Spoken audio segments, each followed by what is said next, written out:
Donc, Marie-Noëlle est agronome et chercheuse chez Agriculture et Agroalimentaire Canada. Ses activités de recherche visent une meilleure compréhension des systèmes fourragers et des services écosystémiques qu'ils fournissent, ainsi que l'amélioration des pratiques culturelles afin de favoriser la résilience et l'adaptation au changement climatique. Une partie importante de son programme de recherche est consacrée à l'étude des systèmes racinaires en relation avec la séquestration du carbone et la santé des sols. Donc, je vous laisse au bon soin de Marie-Noëlle. Merci beaucoup. Bonjour tout le monde. Donc, dans le fond, ma présentation, elle s'enchaîne bien avec celle de Sylvestre parce que là, on a vu pas mal l'impact que les changements climatiques vont avoir sur nos cultures. Puis là, dans le fond, quand on a refait le guide plantes fourragères, donc édition 2, là, qui vient de sortir là, en 2022, bien, on s'est dit, il n'y a pas de chapitre sur les changements climatiques. Ça serait comme important qu'il y en ait un. Fait que, on a fait un bon travail là, de revue de littérature pour essayer de se dire concrètement comment on peut s'adapter aux changements qu'on entrevoit puis qu'on projette. Fait qu'il y a plusieurs collaborateurs qui ont participé à ça. Gilles Bélanger, chercheur retraité chez Agriculture et Agroalimentaire Canada. Guillaume Gégaud, dont on a parlé tantôt. Sylvestre a fait partie de ça aussi. Puis Edith Charbonneau, là, professeure à l'Université Laval, parce qu'on voulait vraiment là, réfléchir la ferme là, dans son ensemble là, avec les animaux aussi. Fait que ce qu'on s'est dit, c'est on va chercher vraiment des résultats d'études qui ont été faites dans nos conditions. Puis là, le territoire qu'on s'est mis, c'est l'Est du Canada, puis le nord-est des États-Unis. Fait que ça va peut-être répondre un peu là, à la question qu'il y avait tantôt. Là. Fait que on a même... ça a débouché, là, finalement, on a fait un article scientifique avec ça, une synthèse de la littérature qui a été publiée, puis il y avait aussi un collaborateur là, aux États-Unis avec nous, puis ça a été révisé par plusieurs chercheurs dans le nord-est des États-Unis. Fait que là, aujourd'hui, je vais vous faire une synthèse, c'est semblable à ce qu'on a mis dans le chapitre 7 du guide plantes fourragères, pour vous montrer, là, finalement, concrètement, là, qu'est-ce qu'on peut faire. Donc, voilà, le chapitre en question qu'on a appelé « Changement climatique et système fourrager ». Dans ce chapitre-là, on s'est concentré sur deux types de stratégies. Les stratégies qu'on va appeler stratégies d'adaptation, qu'on a définies comme étant des ajustements qu'on peut faire pour essayer de limiter les conséquences négatives des changements climatiques sur nos systèmes de culture et même de tirer avantage, parce qu'il y a certains changements climatiques dont on va bénéficier quand même. Pour pouvoir s'adapter, il faut bien connaître la problématique, fait que les stratégies d'adaptation sont beaucoup axées sur des changements qu'on est capable de prévoir avec quand même beaucoup de certitude, comme par exemple l'allongement de la saison de croissance, bien, on l'a vu là, dans plusieurs des conférences depuis ce matin. Ça, c'est quelque chose qui est quand même bien, on l'observe déjà, ça va simplifier encore. Fait qu'on peut déjà penser là, en termes de choix d'hybride, en termes de régie de coupe. Fait que ça, c'est des stratégies d'adaptation.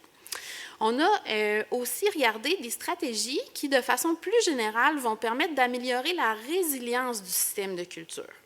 Donc, un système résilient, c'est un système qui est capable de reprendre ses fonctions après les perturbations. Puis, c'est beaucoup associé à la diversité. Donc, vous allez le voir quand on va parler de ces indicateurs-là. Là, c'est beaucoup lié au mélange d'espèces, l'agroforesterie, des choses comme ça. Puis, de façon générale, les systèmes résilients, bien, ils vont avoir une production qui va être plus stable dans le temps. Parce que quand il va survenir un stress, bien, ils vont perdre moins de rendement, ils vont être moins affectés, puis ils vont reprendre la croissance plus vite après. Fait que quand on regarde sur une longue période, bien, on va observer que le rendement varie moins dans le temps. Fait que c'est les deux grandes stratégies qu'on a ciblées. Puis les études qu'on allait chercher, ça pouvait être autant vraiment des expériences là, publiées, ça pouvait aussi être des études de cas qui ont été faites avec des agriculteurs qui ont mis en place des pratiques chez eux, puis là, ils observaient les résultats. Ça peut être des études de simulation, donc il y avait vraiment toutes sortes de choses. Fait qu'on a fait un sommaire en 10 grandes stratégies que je vais passer avec vous aujourd'hui. Fait que je vais les passer dans cet ordre-là. Fait qu'on va parler là, du moment de prendre les coupes de foin. Après ça, la hauteur de coupe. On va parler de choix d'espèces, de choix de cultivars. On va aborder un petit peu la fertilisation, la surveillance des ravageurs. Ça, c'est tout dans la grande catégorie là, des stratégies d'adaptation. Puis du côté des stratégies qui vont rehausser beaucoup la résilience, on va parler de mélange d'espèces fourragères. On va parler brièvement d'agroforesterie. On va regarder la diversification des cultures à l'échelle de la ferme. On va parler de l'inventaire des fourrages qu'on garde sur l'entreprise. Puis on va terminer par la santé des sols. Pas parce que c'est le moins important, au contraire, pour regarder ce message-là en tête en finissant. Donc, je commence par la gestion des coupes. Donc là, on a parlé ce matin, les températures vont augmenter, puis l'accumulation de degrés jour va aussi se faire plus rapidement dans le temps, de sorte que dans beaucoup d'études, on prévoit que l'intervalle entre les coupes va raccourcir. Bon, ça a l'air assez intuitif. Je pense que tout le monde s'en doute que s'il fait plus chaud, on va récolter un peu plus fréquemment. Mais c'est quand même assez surprenant de voir sur le terrain des gens qui, pour leur date de coupe, ont des points de repère fixes dans le temps, comme une date où d'habitude, moi, je finis ma première coupe à telle date. Bien ça, on va perdre ces repères-là dans le futur. Puis ça va être important de s'ajuster. Le fait de prendre les coupes plus fréquemment, ça va faire en sorte qu'on va être capable d'ajouter une ou même deux coupes supplémentaires à l'intérieur de la saison de croissance sans aller prendre de coupes dans la période critique d'automne. Je vais revenir sur cette période-là après. Donc, dans la saison de croissance, dans l'est du Québec, on parle d'une coupe de plus. Dans le sud-ouest du Québec, deux coupes de plus. C'est ça qui va faire en sorte que les études qui ont été faites dans nos conditions prévoient des bonnes augmentations de rendement, autant pour la fléole des prés que pour la luzerne. Puis, dans le cas des mélanges d'espèces aussi, là, dans le cas des mélanges, l'étendue d'augmentation est plus large parce qu'il y a plein de possibilités de combinaisons d'espèces. Donc, on prévoit des augmentations du rendement annuel en fourrage qui sont surtout la conséquence de la récolte plus serrée et des coupes additionnelles. La valeur nutritive, si on respecte ça puis qu'on prend nos coupes vraiment en fonction du stade de développement des plantes, elle devrait être maintenue. Ce qui est intéressant, c'est que dans des études, on fait aussi des simulations. Si on ne la fait pas, cette adaptation-là, mettons qu'on garde nos coupes à nos dates fixes, nos points de repère qu'on est habitué d'avoir, bien là, ça occasionne des pertes de rendement par rapport au climat présent parce que, bien, on l'a vu tantôt, il va y avoir plus de stress hydrique, ça ne sera pas nécessairement facile dans l'été pour les plantes. Donc, si on ne s'ajuste pas, on va perdre du rendement ou tout au plus le maintenir. Puis, au niveau de la valeur nutritive, si on n'ajuste pas notre régie de coupe, ça va diminuer. Il va y avoir plus de fibres dans les fourrages, puis la digestibilité de la fibre va être plus faible parce que les plantes, finalement, vont être rendues à une maturité trop avancée au moment de la récolte. La coupe d'automne, ça, c'est une stratégie d'adaptation très, très importante. En fin de saison, on sait que les plantes pérennes doivent accumuler des réserves nutritives pour bien survivre à l'hiver. On parle de réserves de sucre, mais aussi de réserves d'azote qui vont servir à assurer là, la repousse au printemps. Lorsqu'on récolte durant la période critique de préparation à l'hiver, ce qui va arriver, c'est que la plante est encore dans des conditions où elle peut reprendre sa croissance. Donc, après la coupe, elle va tenter de repousser. Puis là, l'énergie dont elle a besoin pour la repousse, ça va la prendre dans ses réserves racinaires. Puis là, ça va faire en sorte qu'il n'y aura plus assez de réserves pour survivre là, aux conditions hivernales puis à la repousse au printemps. Cette période-là critique, là, grosso modo, on dit que c'est 30 jours avant le premier gel. Donc, forcément, avec les changements climatiques, la période critique, elle va se déplacer un peu plus tard aussi, parce que la date du premier gel, elle va reculer quand on regarde les tendances. Mais ça reste que c'est environ là, un 30 jours avant le premier gel où il faut éviter de prendre une coupe. Donc, la coupe d'automne, si on la prend pendant cette période-là, c'est démontré que ça augmente le risque de mortalité hivernale, là, surtout pour les espèces sensibles. On peut penser à la luzerne, mais il y en a d'autres aussi. Donc, quand on a des mélanges d'espèces, on observe aussi que le fait de prendre une coupe à l'automne, ça va diminuer la proportion de la luzerne en mélange avec les graminées. Puis, contrairement à ce qu'on peut penser des fois, ça ne va pas nous offrir un avantage en termes de rendement. Puis ça, les travaux de Gilles Bélanger l'ont bien démontré. Donc, si on prend des plantes fourragères, là, c'était des mélanges de luzerne graminées dans son étude, puis qu'on regarde le rendement pendant 4 années après le semis. C'est des années que j'appelle les années de production. Là. Donc, le semis est déjà passé. L'année 1, c'est l'année suivant le semis. Mais c'est sûr que la première année où on fait ça, on prend une coupe de plus, fait que là, on a plus de fourrage cette année-là. Fait qu'on pourrait se dire, mais mon rendement, il est meilleur, je vais continuer de faire ça.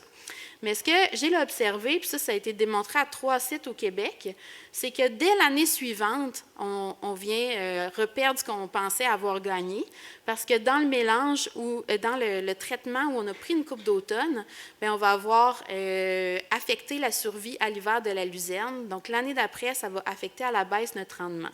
Puis quand on fait la moyenne des 4 années de production, au total, il n'y a pas de différence significative. Donc, ce n'est pas vrai qu'on a plus de rendement en prenant la coupe d'automne. En plus, là, ce que je fais apparaître, c'est le pourcentage de luzerne dans le mélange. Fait qu'au début, on était parti avec la même proportion de luzerne dans nos 2 traitements. Puis, on voit à la fin là, que dans le traitement en bleu, où il y a une coupe d'automne, là, on a à peu près 10 de moins en moyenne sur 4 ans. Là. Puis même si on regarde l'année 4, la différence est encore plus grande. Là. Donc, on a clairement affecté notre luzerne en prenant cette coupe-là, sans avoir de gain au niveau du rendement. Donc, c'est toujours une prise de décision à chaque année. Hein. La gestion de la coupe d'automne, ça dépend de plein de facteurs. Bon, idéalement, comme je vous ai dit, le mieux, c'est de ne pas en prendre dans la période de 30 jours qui précède le premier gel. Mais des fois, on n'a pas le choix. Là. On a des animaux à nourrir. Fait que ça se peut, ça arrive qu'on la prenne. Je vous rappelle que l'autre étude d'avant, là, c'est une étude où les 2 traitements étaient appliqués chaque année. Là. Fait que dans le fond, si je reprends mes petites bandes bleues puis rouges, là. Dans le traitement avec coupe d'automne, c'était à chaque année qu'elle était prise. Fait qu'en prendre une de temps en temps, ça ne veut pas dire que c'est dramatique. Donc, les raisons pour prendre une coupe d'automne, bien justement, si on a un besoin pour nourrir nos animaux. Puis ça peut être aussi si la végétation est rendue très haute, parce qu'on le sait qu'une végétation trop haute à l'automne, ça peut poser des enjeux au printemps suivant. Donc, on dit que si la végétation dépasse là, 1 pied, donc 30 cm de hauteur, ça peut être une raison aussi de décider d'aller prendre une coupe. À ce moment-là, pour éviter le risque de mortalité hivernale, les travaux de Gilles Bélanger ont montré là, que le meilleur critère, c'est de regarder combien de degrés jour on a accumulé depuis la coupe précédente. Donc, c'est un peu différent de ce qu'on entendait avant où on disait il faut qu'il reste tant de degrés jour jusqu'au gel. Là, maintenant, on dit plutôt combien on a accumulé de degrés jour depuis la coupe d'avant.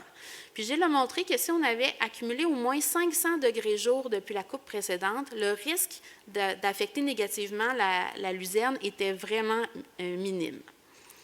Pour calculer ces fameux degrés jour, bien, vous allez sur la page Agrométéo Québec, dans la section Indices, vous choisissez plantes fourragères, coupe d'automne. C'est super facile, vous rentrez la date de votre dernière coupe, puis ça vous dit en date d'aujourd'hui, vous avez accumulé combien de degrés jour base 5. Bon, finalement, si on fait ça, on vérifie, puis on n'est pas rendu à 500, bien là, ce qu'on suggère, c'est d'attendre le fameux gel mortel, puis de prendre la coupe une fois que le gel est arrivé, parce qu'à ce moment-là, la plante ne va pas essayer de repousser, puis elle ne va pas aller épuiser ses réserves. Dans tous les cas, si on prend une coupe d'automne, on essaye de laisser le plus haut possible, là, idéalement 15 cm, non 6 pouces, mais sinon au moins 10 cm, 4 pouces.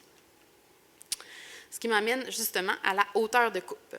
Donc, en été, on suggère vraiment, bien, durant la saison de croissance, là, de prendre les coupes de plantes fourragères à 4 pouces. Les études s'accumulent pour nous montrer que le 4 pouces, là, il est vraiment avantageux. Dans le fond, la température du sol va être vraiment différente en laissant ce 4 pouces de végétation versus une coupe qui serait à 2 pouces, par exemple.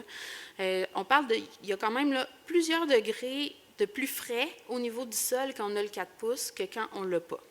Ensuite, l'humidité est maintenue parce que la végétation, elle limite l'évaporation de l'eau du sol. Puis, le fait de conserver plus de tissus végétaux, ça fait en sorte que la photosynthèse ne s'arrête presque pas, ça reprend tout de suite. Puis, il y a une plus grande part de la repousse qui va être assurée par le nouveau carbone fixé par photosynthèse au lieu d'aller puiser dans les racines. On le sait que la période d'automne est critique pour accumuler les réserves racinaires, mais en fait, la recherche montre que les réserves racinaires commencent déjà à s'accumuler dans l'été aussi. Donc, moins on en utilise, plus il nous en reste pour passer l'hiver. En automne, là, l'accumulation le fait de garder de la végétation, ça va permettre, encore une fois, d'accumuler des bonnes réserves dans les racines, mais aussi de maintenir un bon couvert de neige. On a vu que c'est un enjeu, le couvert de neige, là, avec les changements climatiques. Mais d'avoir 4 pouces de végétation, ça permet une meilleure accumulation de neige que d'avoir 2 pouces. Si on ne prend pas de coupe d'automne, comme je le disais tantôt, il n'y a pas de problème d'avoir une végétation jusqu'à 12 pouces de haut. On peut laisser ça pour passer l'hiver, puis ça ne sera pas un enjeu au printemps. Si on doit faire une coupe d'automne parce qu'on en a besoin ou parce que la végétation était plus haute que ça, mais comme je l'ai mentionné tantôt, on essaye de garder encore plus haut, 6 pouces si possible. Quand je parle de coupe à 4 pouces, il y a souvent des gens qui disent « Ouais, mais moi, ma faucheuse, elle ne fait pas ça. » Mais allez regarder, pour vrai, il y a vraiment des beaux vidéos qui ont été produits là, par, je pense, la coordination des services conseils en agroenvironnement qui a fait ça. C'est vraiment génial comment il y a de façons dont on peut s'y prendre sur une machine pour ajuster la hauteur de coupe. Puis, sérieusement, ce serait surprenant que le 4 pouces ne soit pas atteignable là, avec votre équipement. On va maintenant parler de choix d'espèces. Donc, la fléole des prés, c'est probablement notre graminée parmi les espèces couramment utilisées qui va être la plus affectée négativement par les changements climatiques. C'est une plante, comme Sylvestre l'a dit tantôt, qui a une température optimale de croissance plus faible que la luzerne, plus faible que d'autres graminées. C'est autour de 17 à 20, tantôt on disait 15 à 20. Mais surtout, son système racinaire est très superficiel, vraiment dans les 15 premiers centimètres de sol, où on retrouve presque la totalité des racines. Ce qui fait en sorte que dès que la couche de surface du sol va sécher, bien là, la plante n'a pas de moyen d'aller chercher de l'eau plus creux. En plus, la fléole des prés, dans son fonctionnement, son métabolisme, bien, quand la température devient trop chaude, elle tombe en dormance. En fait, c'est une manière de survivre. Là. Ça fait partie de la résistance aux températures chaudes. Elle va attendre que les températures deviennent plus propices avant de reprendre sa croissance, mais c'est sûr que pendant ce temps-là, elle ne produit pas de fourrage. Par contre, c'est une graminée très tolérante au froid et très persistante. Il y a des peuplements de fléoles des prés bien fertilisés qui peuvent durer 12-15 ans. Donc, elle a quand même des avantages importants dans nos systèmes de culture. Ce qui est intéressant, c'est qu'il y a des études dans les dernières années qui ont montré qu'on pouvait l'associer avec d'autres graminées, puis que ça faisait une très belle combinaison parce qu'ils sont complémentaires à plusieurs égards. Puis là, je prends exemple avec la fétuque élevée, parce que moi, je l'ai dans plusieurs de mes essais. Mais la fétuque élevée a une température optimale de croissance de 25 degrés, donc quand même beaucoup plus chaud que la fléole. Mais surtout, elle a un système racinaire beaucoup plus abondant et plus profond, ce qui fait en sorte qu'elle est capable d'aller chercher l'eau du sol plus en profondeur, même quand il y a plusieurs jours de sécheresse qui rendent la couche de surface du sol bien sèche. Donc ça lui confère des avantages qui font en sorte aussi que pendant l'été, sa croissance va être peu affectée par la chaleur et la sécheresse, puis elle va continuer de pousser puis de produire. Quand on mélange ces plantes-là ensemble, on se retrouve à avoir quand même un fourrage intéressant au printemps avec la présence de fléoles, même chose à l'automne, alors que dans l'été, on a beaucoup plus de fétuques. Donc la complémentarité fait qu'on a une production plus stable. Il y a des études au Québec qui ont fait de la modélisation pour voir dans nos fameux mélanges de luzerne avec une graminée, comment ça va évoluer dans le temps, puis y a-t-il des graminées meilleures que d'autres. Puis dans le fond, ce que les travaux ont montré, c'est qu'ils ont comparé la luzerne avec la fléole des prés, la luzerne avec la fétuque des prés, la luzerne avec le brome des prés et la luzerne avec la fétuque élevée. Ce qu'ils notent, c'est que d'abord, tous les mélanges vont subir une augmentation de rendement. Pour les raisons qu'on a dit tantôt, on va pouvoir prendre plus de coupes dans la saison. Mais ils ont quand même noté qu'il y a certains mélanges qui vont occasionner une plus grande augmentation de rendement, donc celui avec la fétuque élevée, puis celui avec le brome des prés aussi. Puis c'est dû, entre autres, justement, à leur tolérance à la chaleur puis leur système racinaire. Au niveau des légumineuses, la luzerne, ça reste notre légumineuse la plus utilisée en système fourrager dédié à la récolte. Puis, c'est une légumineuse très productive qui est déjà adaptée à des températures de croissance assez chaudes. Donc, 25 degrés, c'est sa température optimale, mais jusqu'à 30 degrés, elle pousse très bien. Par contre, on en a parlé, la survie hivernale de la luzerne pourrait être affectée, risque fortement d'être affectée avec les changements climatiques. Donc, du côté des légumineuses, on ne propose pas de nécessairement changer d'espèce. C'est sûr qu'il y a les mélanges d'associer une autre légumineuse qui peuvent être utiles, mais c'est surtout du côté du choix du cultivar qu'on peut voir une bonne stratégie d'adaptation. Il y a quand même des cultivars de luzerne plus résistants au froid. C'est souvent associé à la dormance. Les plants plus dormants vont mieux se préparer à l'hiver. Puis, par contre, les plants plus dormants, des fois, ce qui nous fait hésiter, c'est que comme ils vont s'endormir un peu plus vite à l'automne puis se réveiller un peu plus tard au printemps, dans l'année, si on regarde le rendement annuel, il peut être un petit peu plus faible par rapport à d'autres plants moins dormants. Par contre, il y a une étude faite dans les conditions de l'Est du Canada, c'est l'étude de H.E. et al. 2019, qui a simulé ça puis qui a montré que sur le long terme, on est gagnant en termes de rendement avec des cultivars plus dormants à cause qu'ils ont une meilleure survie à l'hiver, donc on perd moins de luzerne au fil des années. Globalement, sur toute la durée de vie de la prairie, ça peut être avantageux. Il y a aussi le fait de choisir des cultivars résistants aux maladies. Donc, tantôt, on a dit des conditions humides, plus de pluie au printemps. Bon, il peut y avoir des conditions qui vont faire en sorte qu'on va avoir plus de maladies au niveau des racines, entre autres. Donc, le choix du cultivar ici, c'est une importante stratégie d'adaptation.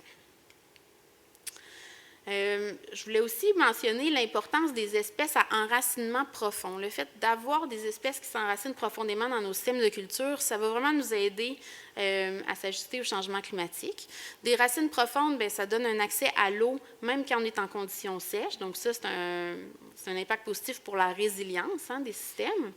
Ensuite, ça permet une utilisation d'azote plus en profondeur, dans le cas des graminées, par exemple, qui s'enracinent en profondeur. Il y a quand même beaucoup d'azote dans le sol en profondeur. Puis le fait d'avoir accès à cette ressource-là, bien, ça limite un peu notre dépendance là, aux intrants. Ça aussi, c'est un aspect de la résilience, là. Puis finalement, les racines profondes vont apporter du carbone au sol dans des couches de sol qui ne sont pas saturées en carbone puis qui ont un grand potentiel d'augmentation de teneur en carbone. Donc, ça peut jouer un rôle aussi dans l'atténuation des changements climatiques. Je voulais vous parler à ce sujet-là de l'enracinement profond des biopores. Donc, les biopores, c'est des trous ou des chemins creusés dans le sol, soit par le mouvement des insectes comme les vers de terre ou des vers de terre, ou par la décomposition des racines de plantes pérennes, entre autres. Donc, ici, j'ai ma photo que je trouve jolie parce que j'avais creusé dans un champ de maïs, un profil de sol. Puis, il y avait une racine de maïs que je voyais clairement qui était en train de pousser dans un biopore parce que le trou autour de la racine était beaucoup plus gros que la racine. Fait que j'ai suivi le chemin, puis le ver de terre qui avait fait le biopore, il était toujours dedans. Fait que, dans le fond, les vers de terre laissent des biopores, mais les racines de plantes pérennes, ou bien, pas nécessairement, ça ne se limite pas aux racines de plantes pérennes, mais les racines qui vont en profondeur, à la verticale, en se décomposant, vont laisser aussi des espaces vides qui sont des biopores. Puis, ces pores-là vont permettre, une fois que la racine est décomposée, à d'autres racines, des cultures suivantes, finalement, d'utiliser les mêmes chemins pour pouvoir s'enraciner plus profondément. Fait qu'ici, on a quelques photos là, de biopores. On voit des racines qui ont poussé dans des chemins déjà existants. Même des fois, plusieurs racines à la fois passent dans le même biopore. D'abord, le biopore, il faut savoir que c'est un milieu très riche. Il y a déjà une racine qui a poussé là, qui a libéré des exsudats racinaires, qui a entretenu des relations avec les micro-organismes du sol. Puis ça, c'est encore tout présent. Donc, quand la prochaine racine passe par là, elle a accès à cette vie riche du sol. Elle a accès aussi, la racine précédente a libéré des composés qui rendaient plus solubles certains éléments du sol. Donc, la nouvelle racine peut en bénéficier. Puis surtout, ça lui donne un accès en profondeur avec un coût énergétique très faible. C'est facile, pas besoin de tasser le sol, donc ça pousse plus rapidement. Puis rendu en profondeur, là, on voit les racines vraiment se divisent puis vont explorer d'autres zones de sol. Donc, dans un de nos projets, on a des caméras pour observer les racines. Puis, on a eu la chance d'observer des biopores là, pendant plusieurs années. Fait que je voulais vous montrer ça un peu. Dans le fond, à gauche, bien, dans le bas, vous voyez la séquence culturale. Donc, on finissait une prairie de luzerne et graminées. On avait fait 4 ans de production après le semis. Donc là, c'était en 2020. Fait que juste avant de détruire la prairie, on a pris des photos des racines avec notre caméra. Puis, à une profondeur de 67 cm, là, on voyait des belles racines de luzerne qui passaient dans le sol. On prenait des photos dans toutes nos... On a plein de tubes dans le champ là, dans lesquels on prend des photos. Puis là, ça, c'est comme un exemple d'un endroit où on prenait une photo. L'année d'après, on a planté du maïs. Puis, on a continué de prendre des photos. Puis, ça, c'est une photo prise exactement au même endroit dans le sol, le 23 juin. La racine de luzerne, là, on voit qu'elle est complètement décomposée. Puis, on voit la trace. Il reste un espace vide qui est un biopore qui est là. Donc, plus tard dans la saison, pendant que le maïs continuait sa croissance, on a eu la chance d'observer qu'une racine de maïs avait utilisé le même chemin pour aller plus en profondeur. Puis, on s'est dit, on va aller voir si ça continue l'année d'après. Fait que l'année d'après, on était dans le soya. Fait que le rendu le 25 juillet, la racine de maïs précédente était complètement décomposée. Fait qu'on retrouvait notre biopore, le vide. Puis, au moment de la récolte du soya, il y avait une belle racine de soya. Les racines de soya sont un peu plus translucides, là, mais on la voit quand même, qui avait utilisé le même chemin. Fait que ça nous confirmait quelque chose qu'on voit déjà dans la littérature, comme quoi les biopores laissés par les racines, tout comme ceux laissés par les vers de terre, sont stables dans le temps, vont durer plusieurs années, puis vont pouvoir bénéficier à plusieurs cultures dans le cycle de rotation. Quatrième stratégie, l'ajustement de la fertilisation. Ça, dans le fond, c'est rapporté dans beaucoup d'études, puis entre autres dans des études au nord-est des États-Unis, où on fait le constat qu'avec les changements climatiques, dans nos conditions, on observe en général une augmentation des rendements, ce qui fait qu'on récolte, on exporte du champ plus d'éléments fertilisants. En plus, il y a plusieurs études qui nous montrent qu'il va y avoir plus de pertes d'éléments nutritifs dans l'environnement avec les changements climatiques. On parle de pertes par lessivage d'azote, érosion au niveau du phosphore à cause des pluies intenses, puis plus d'émissions, par exemple, de protoxyde d'azote dû à plein de conditions, là, mais entre autres une combinaison de température, plus de cycles de gel-dégel. Donc, il y a plusieurs facteurs qui font qu'il va y avoir plus de pertes probablement là, sous forme de protoxyde d'azote. Donc, ce qui fait dire aux auteurs que ça pourrait être nécessaire de fertiliser davantage pour rencontrer les besoins des cultures. Par contre, je pense qu'on le voit clairement, comme il va y avoir plus de pertes vers l'environnement, nos efforts vont être encore plus importants pour limiter ces pertes-là.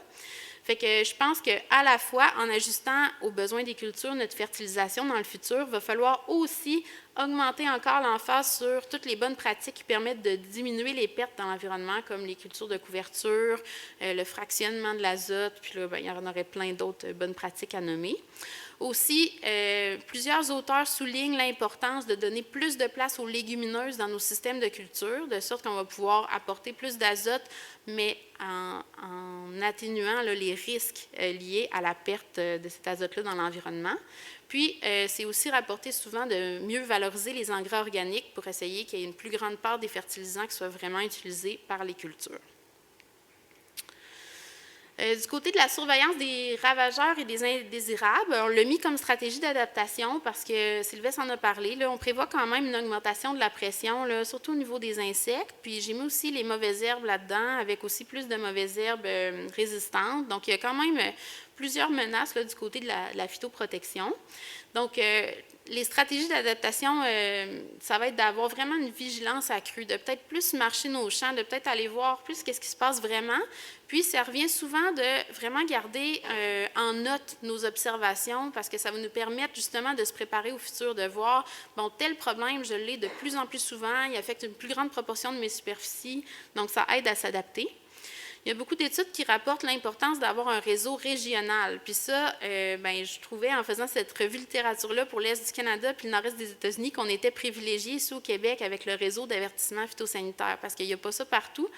Puis ça permet de savoir quand un insecte est arrivé dans la région, puis après ça, il nous indique vraiment des seuils à surveiller, des méthodes de dépistage. Il faut développer plus d'outils d'aide à la décision, ça ressort vraiment. Les outils dont on a à notre disposition, par contre, déjà, c'est d'utiliser des cultivars qui sont résistants aux maladies, résistants aux insectes, et surtout de diversifier nos systèmes de culture parce qu'on sait que ça a un impact majeur là, sur la présence des organismes indésirables. On arrive dans les stratégies qui sont plus axées sur la résilience, même si on s'entend que ça se recoupe un peu des fois là, entre adaptation et résilience. La première dont je voulais parler, c'est le mélange d'espèces. Donc, en cas de perturbation, là, on peut parler de stress hydrique, mais même d'un hiver plus rigoureux, d'une infestation d'insectes. Ce que la littérature montre, c'est que les mélanges d'espèces subissent en général, quand on regarde la moyenne, en général, ils subissent moins de pertes que les espèces pures. Donc, ça fait en sorte que leur productivité dans le temps est en général plus stable. Les bénéfices des mélanges vont dépendre de la complexité du mélange, donc le nombre d'espèces, mais aussi du choix de l'identité des espèces qu'on va aller associer et de leurs interactions, donc la complémentarité, entre autres, entre les espèces. Les espèces peuvent être complémentaires à plusieurs égards. Par exemple, quand on fait le fameux mélange de légumineuses graminées, qui est celui qui a le plus d'impact, parce qu'on mélange deux familles botaniques ensemble, bien, il n'y aura pas vraiment de compétition au niveau de l'azote parce que ces deux plantes-là utilisent des sources d'azote différentes. Ensuite, il peut y avoir une complémentarité dans l'espace, que ce soit aérien ou souterrain. Donc, quand on met des plantes, par exemple, qui ont des profondeurs d'enracinement différentes, bien, ils vont occuper mieux le sol, puis ils vont utiliser les ressources plus efficacement dans le volume entier de sol. Au niveau des parties aériennes, le mélange d'espèces là, peut faire aussi en sorte qu'on va aller mieux chercher la lumière plus efficacement, en fait, là, sur toute la saison de croissance, avec différents types de feuillage, de pores de plantes. Dans le temps, il va y avoir une complémentarité aussi avec des espèces qui vont pousser plus en début de saison puis qui vont aller utiliser les ressources du sol à ce moment-là. Puis d'autres espèces qui vont pousser plus tard en saison puis qui vont utiliser les ressources à un autre moment. Donc, ça fait que, grosso modo, on va avoir une utilisation aussi plus efficace des ressources. Donc, ça, c'est la complémentarité. Il y a aussi des effets qu'on appelle de facilitation. Ça, c'est quand il y a vraiment une espèce qui va procurer un avantage à une autre. Dans les mélanges légumineuses et graminées, bien, il y a le transfert d'azote là, qui est assez évident. Donc, les légumineuses vont partager l'azote aux graminées pendant les saisons de croissance. Là, on parle ici des années de production des prairies. Donc, pendant l'année d'établissement, on n'observe pas vraiment de transfert d'azote, mais une fois que les systèmes racinaires sont bien établis à partir de la première année de production, c'est quand même des transferts d'azote importants qui se produisent à chaque année. Il y a aussi la remontée de l'eau dans le profil qui fait en sorte que quand on a des espèces à racines profondes, puis qu'on est dans des périodes sèches et chaudes, bien, durant la journée, pendant qu'il y a de l'évaporation d'eau par les parties aériennes, les espèces en enracinement profond vont être capables d'aller chercher de l'eau plus creux, puis l'eau va remonter là, dans leurs racines jusqu'aux parties aériennes. Durant la nuit, quand la température chute puis que la transpiration est arrêtée, le mouvement d'eau, lui, ne s'arrête pas instantanément. Là, fait que ce qui va arriver, c'est qu'il va y avoir comme une sortie de l'eau par les exsudats racinaires, là où il y a la majorité des racines, c'est dans la couche de surface que cette eau-là va être exsudée. Puis, des études où on peut suivre vraiment l'eau, les petites molécules d'eau se ramassent où, ils peuvent voir que les autres espèces à côté qui n'ont pas eu d'eau de la journée parce qu'il n'y avait pas de racines profondes sont capables d'utiliser cette eau-là par la suite. Il y a des chercheurs qui ont quantifié là, que dans une journée chaude d'été, là, la nuit qui suit, là, le transfert d'eau comme ça équivaut à une pluie de 2 à 3 mm. Donc, c'est quand même pas négligeable.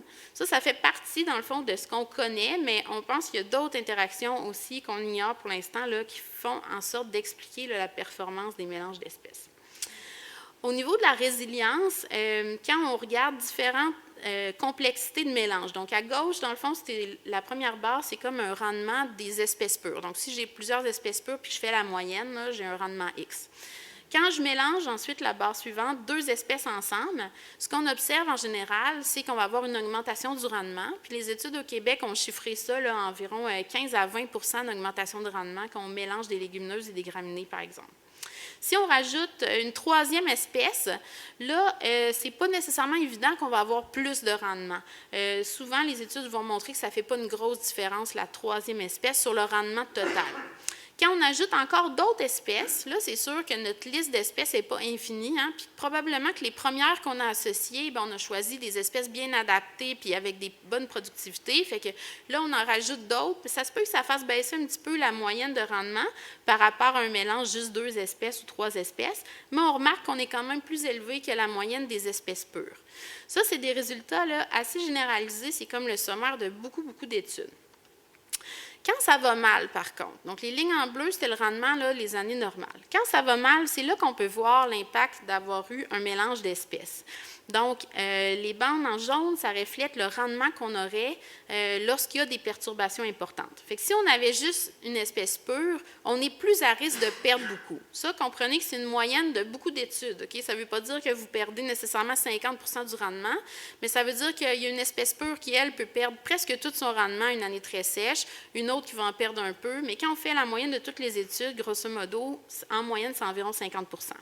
Si on avait 2 espèces en mélange, là, on va perdre plutôt autour d'à peu près un tiers du rendement parce qu'il y a sûrement une des 2 espèces qui est plus tolérante au stress qui est rencontré à ce moment-là.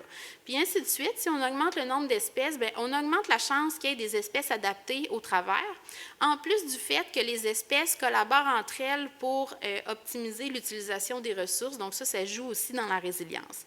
Fait que finalement, ce qui change, c'est le niveau de risque.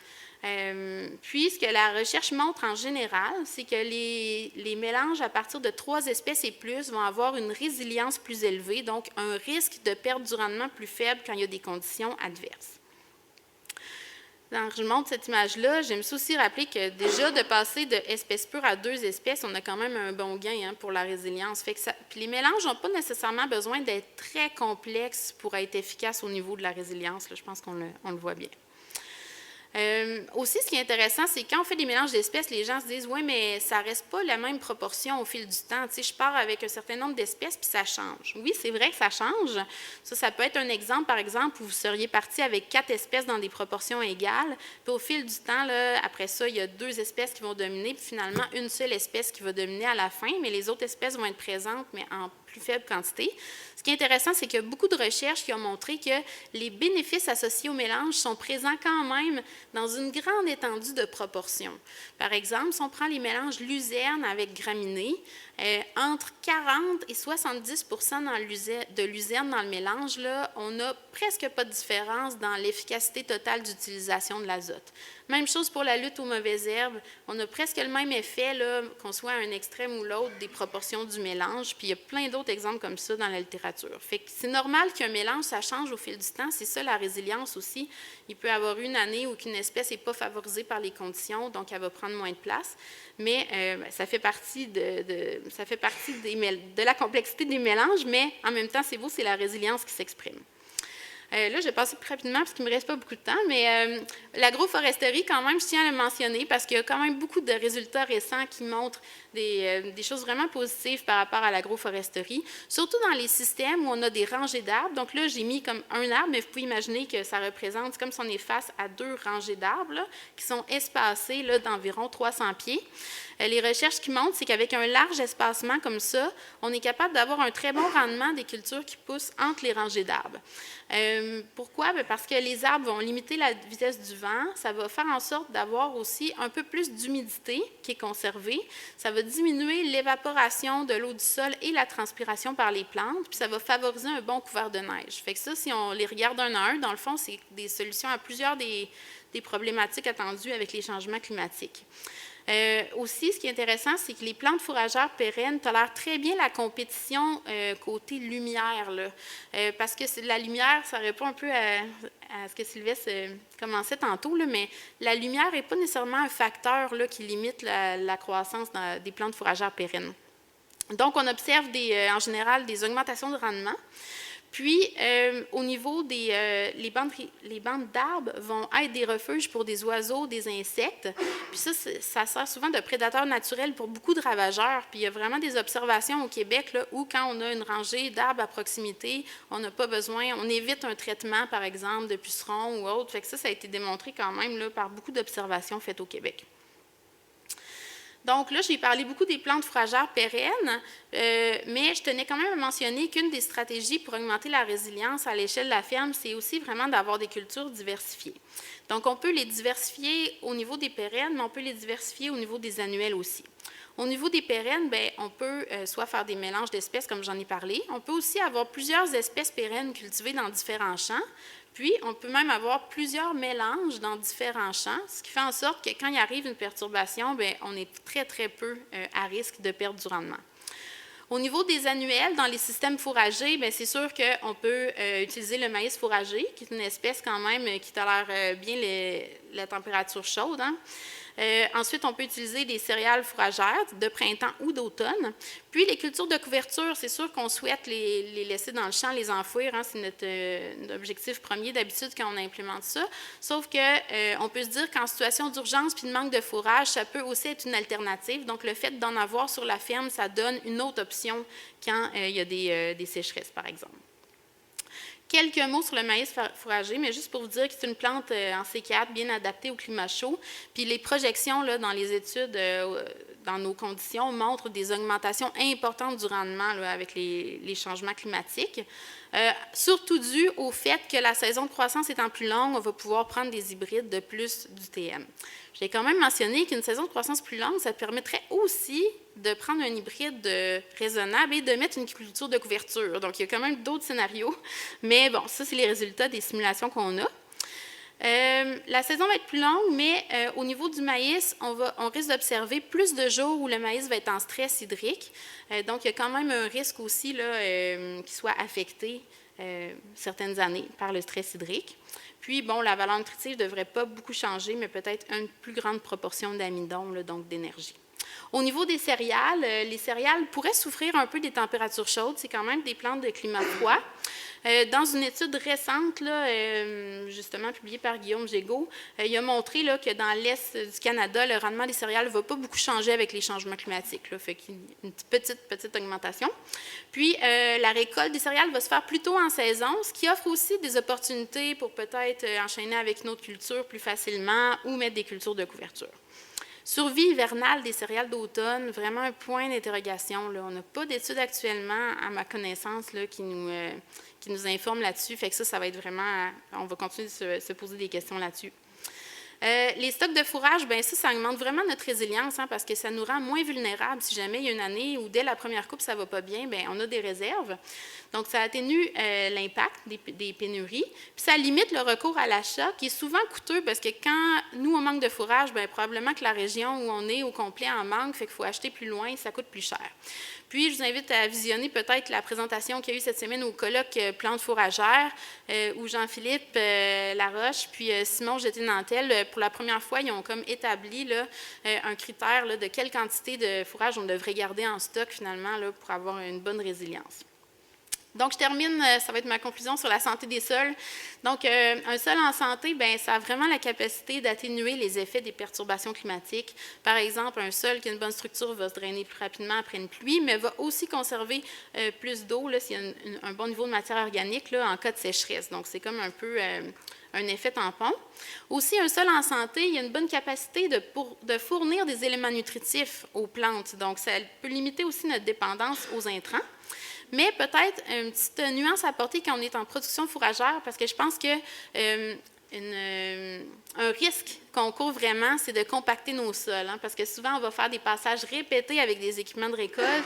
On va aussi appliquer des lisiers avec des équipements lourds. Fait que ça peut sérieusement menacer la santé de nos sols. Puis une fois que le sol est compacté, bien, il ne peut plus jouer ensuite ses rôles dans l'atténuation puis l'adaptation.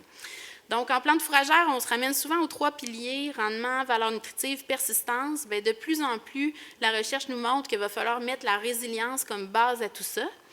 Les producteurs, productrices agricoles, bien, c'est eux, en fait, qui vont devoir développer leur stratégie d'adaptation, donc mettre en place leur stratégie. Puis ça, ce n'est pas nécessairement évident, puis ça ne peut pas se faire tout d'un coup. Donc, il faut planifier en fonction des changements climatiques là, qui sont attendus. Puis, en même temps, il faut construire un système fourrager qui est résilient puis qui va être prêt à faire face aux choses qu'on ne peut pas prévoir. C'est ça, un système résilient, c'est un système qui va être flexible et qui va s'adapter à tout ça. Donc, merci beaucoup pour votre attention.